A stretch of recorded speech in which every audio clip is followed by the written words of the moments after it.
first part of the speaking test. You are a test taker. You're going to be asked questions about you, the community, the country. They could ask you, for example, where you live, how you spend your leisure time, when was the last time you went to the cinema. These are some of the questions you're going to get to the first part of the speaking test. And this should be for around 4 minutes. So while you're asked questions, you're going to respond to the question. In the second part of the speaking test, you're going to be given a cue card. So the card would have some questions. So let's say 5 questions, 6 questions. And you can get any question at all about any topic, anything at all, but nothing on politics or religion. You're never going to get any question on politics or religion. You have 1 minute to prepare and 2 minutes to speak, which total time for the second part of the speaking test is 3 minutes.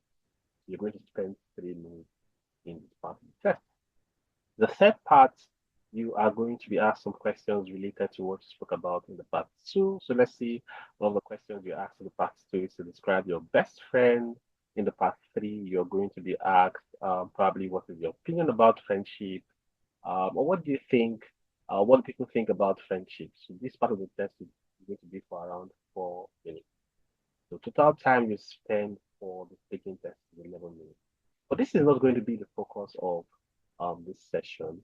So here we're going to be looking at the things the examiner would consider when you respond to questions as a test taker. Now, one of the things I want to emphasize about the speaking test is it does not test your intelligence.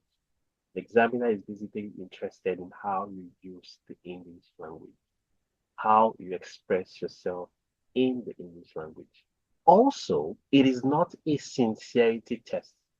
The speaking test does not test your sincerity, it tests your ability to use the English language. So our emphasis on this session or in this session is going to be on the areas, the things that the examiner would consider to score you.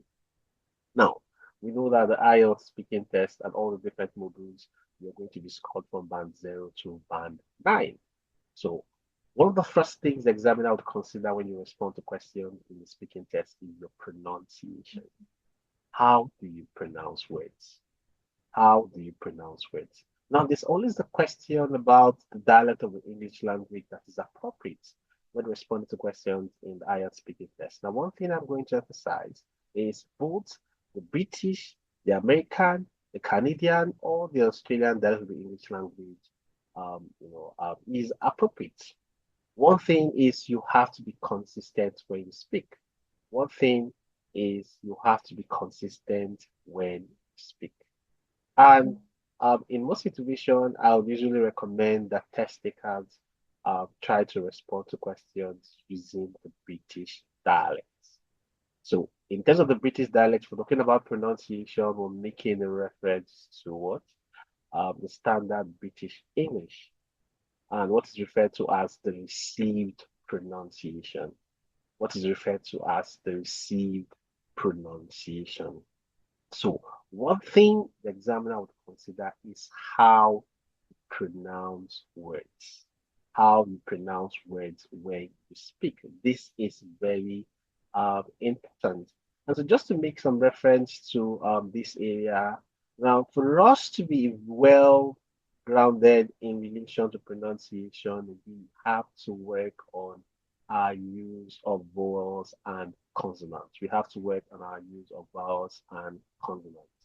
And in the English language, obviously what we're making reference to is British English. There are about 20 vowel sounds. There are about 20 vowel sounds, 12 monophthongs and 8 diphthongs. 12 monophthongs and 8 diphthongs, and then 24 consonant sounds and 24 consonant sounds.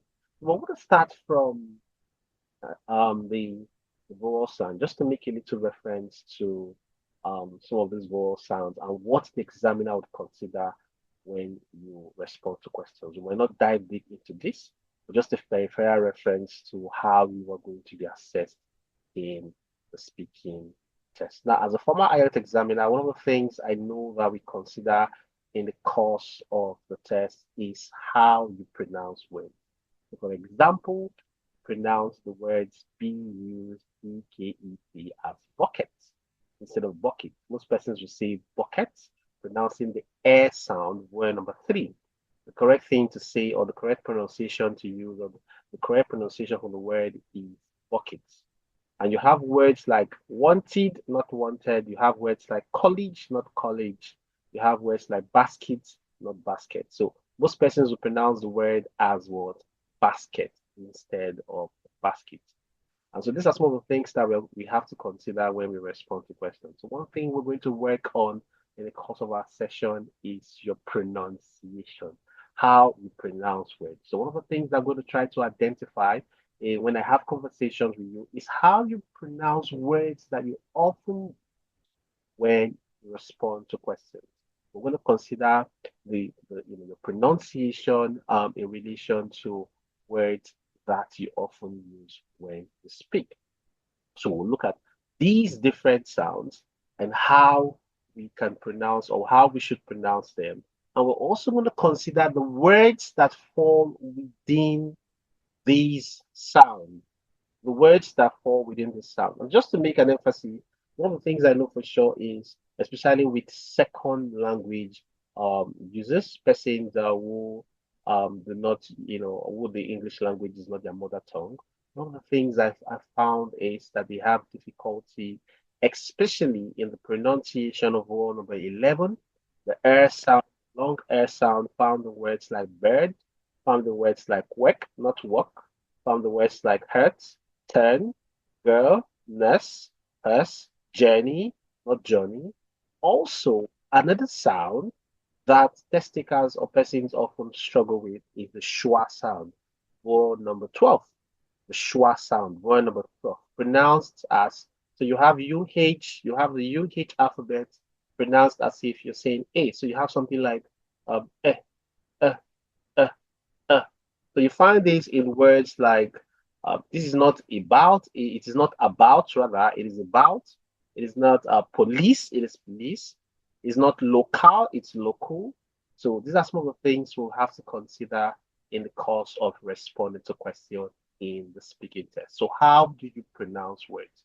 How do you pronounce words? So in the course of our session, we are going to focus on what our use of consonants, our pronunciation of words, our use of vowels, our pronunciation of words that have vowel sounds and the appropriate thing to use.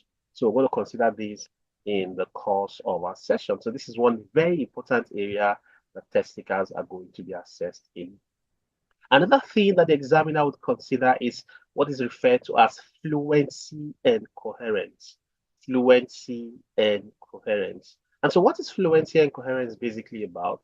So this has to do with how you speak. So one of the things we have to avoid when we respond to questions or at this level is breaks, making obvious break. You're speaking and you keep making expressions or sounds like mm. So why not replace those breaks, with the pause? So one thing we have to eliminate when we speak is making expressions like this is very important. We also should be able to organize whatever responses we give to questions that we're asked. So we have to be able to organize our responses in such a way that it is clear, it is understandable, and there is a free flow of what you say while you respond to questions. So one thing the examiner would consider while you respond to questions is your fluency. A lot of things I'm going to emphasize is in the course of our session, I am going to ask you questions just like the test. And we'll try as much as possible to identify those areas you have difficulty in and those areas that you obviously have to work on. Another thing that the examiner would consider is what lexical resource. So your use of vocabulary. So one of the things we have to avoid is repetition of words. Repetition of words. And so just for us to dive a bit into this, so we're going to look at different vocabulary that could be used in certain situations and synonymous words that we could use to replace those words. For example, if in situations where we are expressing our opinions, um, just to indicate the words or to look at the synonyms of words like important. So we could have words like significant, vital, crucial, essential, critical. For think, we could use words like believe, consider, feel, record, opine. For agree, we could use words like concur, align, consent, accept, endorse. If we're looking at describing preferences, we could use these words for like. We could say enjoy, I enjoy doing this, I love doing this, I adore doing this. One thing we have to avoid is repeating these words. When we keep repeating words, it shows that we have a limited grasp of the English language. And one of the things we want to show in the course of responding to questions is what our level or our use of the English language. So we should be able to use right vocabularies, for example, like enjoy, love, adore, appreciate, fancy, for like. For dislike, we could use hate. I hate this. I detest this. I despise this. I loathe this. I resent this. For prefer, we could use favor. I favor this. I prefer this. I prefer, um, going to school, or I prefer eating in the morning to eating in the afternoon. I prefer breakfast to lunch. We could say, for example, I lean towards this. I would rather go to, I would rather eat breakfast than lunch. So I gravitate to. So one thing we are going to try to build in the course of our session is to learn these wide vocabulary that we could use in different situations. Also, if we are talking about trends, we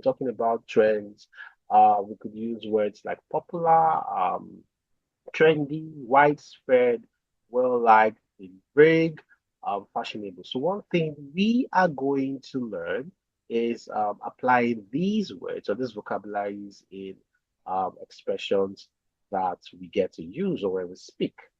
So one area that is important, one area that you are going to be assessed in, one area that will determine your score in the test is your ability to use varied vocabulary. So one thing we have to obviously avoid is the repetition of words. We keep repeating words, it simply shows that we have a limited grasp of the English language. Am I communicating, please? Now, another area is grammatical range and accuracy. And in talking about grammatical range and accuracy, possibly we're looking at the area of parts of speech, our use of nouns, our use of verbs, adjective, adverb, pronoun, preposition, conjunction, interjection, everything that relates to the rules of the English language. Now, so just to give you an example of what I'm making reference to, when you use certain prepositions, for example, you hear people say, what you did to me is a slap on the face. That is the wrong expression, or that is the wrong preposition to use. The correct thing is what you did to me is a slap in the face. So one thing we are going to learn is how we can apply these prepositions, is how we can apply or use the appropriate preposition, the appropriate noun, the adjective, adverb, pronoun, preposition, conjunction, interjection. So one thing we are going to work on is to revisit our understanding of the parts of speech, is to revisit our understanding of the classes of words in the English language. So this is something that we obviously have to work on. Am I communicating? Am I communicating? So what I'm just doing right now is just a peripheral reference of this area. So we're going to be looking at the noun, different types of noun. We're not just defining them, we are going to be looking at how we apply them. We're going to be looking at how we apply these nouns when we speak. Also, verb. So this is one area that a whole lot of persons struggle with, using verbs. Using verbs. And one area that I have identified with test takers is their use of concord. Their use of concord. Now, what is concord? Concord deals with the agreement between the subject and the verb. Concord deals with the agreement between the subject and the verb. So when I say the subject and the verb, what do I mean? Now, in the English language, the subject is the doer of the act. So let's say we have the sentence, John went to school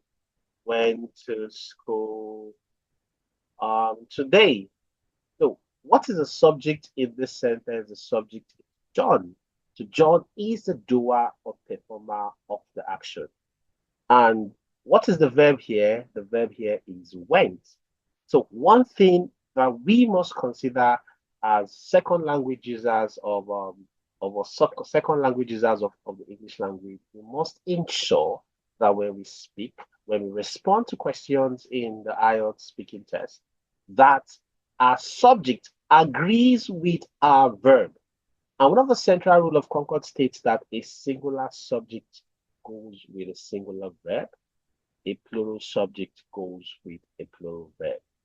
And so that is why we can say, for example, John eats every day.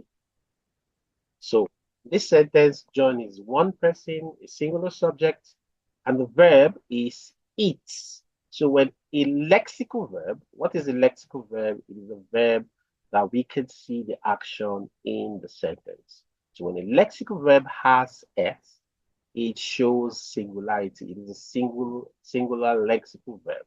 But without S, it is a plural lexical verb. So let's say we have the sentence now, the boys. So if we have the boys eat every day. The boys eat every day. So what is the subject here? The subject is the boys. So here, boys is a plural subject and the verb is eat without S. So what am I emphasizing? Your use of grammar, your use of Concord. And in Concord, there are different rules of Concord. There are different rules. For example, we have what is called the mandative subjunctive Concord. We have what is called the mandative subjunctive Concord, the mandative subjunctive Concord. And what does this rule state? It states that whenever words like prayer, whenever words like wish, prayer, whenever words like wish, whenever words like demand, whenever words like resolution are used in a sentence, that the verb must be a plural verb, even if the subject is singular or plural. Whenever words like this, it could be prayer, it could be pray, wish, demand, resolution, resolved, as involved in the sentence, the verb must be a plural verb. And so that's why we have the sentence, I pray that God help me. So what is the verb here? The verb is help. So we don't say helps. Helps is wrong. So what am I emphasizing with these examples? I am emphasizing the importance of what? The importance of using the appropriate grammatic structure. Using the appropriate grammatic structure in terms of our use of verb, in terms of concord, agreements between the subject and the verb. So also for verbs, just to emphasize, we need to know when to use a singular verb and a plural verb. We need to know how to apply or use what we refer to as the auxiliary verbs, the helping verbs. And these auxiliary verbs are categorized into the primary auxiliary, the modal auxiliary, the anomalous auxiliary. So we need to know when to use a singular form. For example, when to use has, when to use have, when to use had. This is very important. So one thing the examiner would consider is your words, your grammatical range and accuracy. So these are the areas that you're going to be tested when you speak. Your pronunciation, how you pronounce words. Do you say work instead of work? Do you say turn instead of turn? Do you say Johnny instead of Jenny?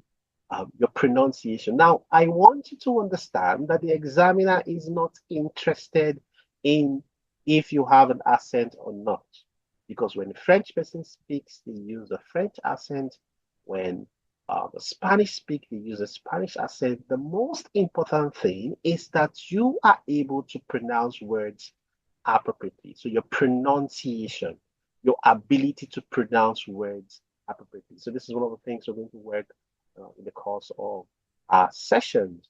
Fluency, you have to be fluent enough. So one thing we're going to do is that we're going to have practices where we'll ask ourselves questions, and then we try as much as possible to flow and speak with consistency. So one thing I want to say for sure is that we're going to practice, and a whole lot of practices will help us get better. Now, nobody expects perfection from you, but one thing I know for sure is the better or the more we practice, the better we're going to get. The more we practice, the better we are going to get. Lexical resource, our use of vocabulary, our ability to use varied vocabulary. We have to avoid repetition of words. We need to avoid repeating words. So we're going to be looking at different vocabulary and synonyms that would also be used in place of them. We'll look at synonyms that could be used in place of them. So this is something that we have to put into consideration. And for grammatical range and approach, as I said, our grammar, our use of concord, our use of tenses, our use of singular and plural, our use of the classes of words, noun, a verb, preposition, conjunction, and so on. So these are things that we have to work on when responding to questions in the speaking test.